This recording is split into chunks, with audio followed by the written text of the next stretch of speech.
Polemikat mes Dea Michel dhe emisioni Top Story duket se nuk kanë përfunduar me reagimin e saj të parë publik. Së fundmi ish banorja Big Brother VIP Albania ka publikuar në Instagram një tjetër mesazh ku shpreh se ndihet e fyer nga sulmet që sipas saj po i bëhen prej ditësh dhe se tashmë ka vendosur të ndjek rrugë ligjore për të mbrojtur emrin dhe integritetin e saj. Jam fyer rënd.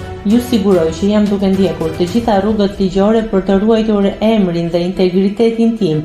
Ju falenderoj për mbështetjen, por ju lutem, mos më kërkoni të jap më përgjigje publike për disa persona, shkruan ajo.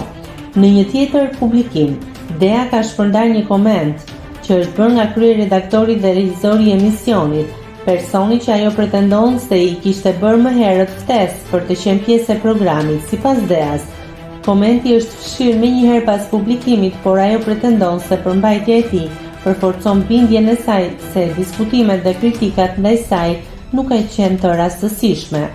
Mesazhi tashmë i fshir i kryeredaktorit të emisionit, personit të cilit i refuzova ftesën, i cili vërteton mëtej që ky ka qenë një moment i organizuar, jo diçka e rastësishme, shkruan ajo.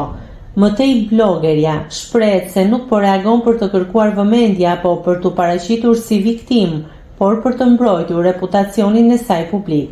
Asnjë moment ndjese për sulmin e përsëritur për të më prezantuar mua si viktimë, vetëm sepse kërkoj të ruaj imazhin tim për denigrimin. Përplasja mes Dea Michel dhe emisionit të Top Channel ka vijuar të marrë vëmendje në rrjetet sociale, ndërsa deri tani nuk ka pasur një reagim publik nga drejtuesit e programit lidhur me pretendimet e ngritura nga ajo. Nëse klikoni mbi butonin subscribe, do t'ju shfaqen të gjitha publikimet tona. Ju ftoj t'i bëni subscribe kanalit, të pëlqeni videot dhe të lini komentin tuaj.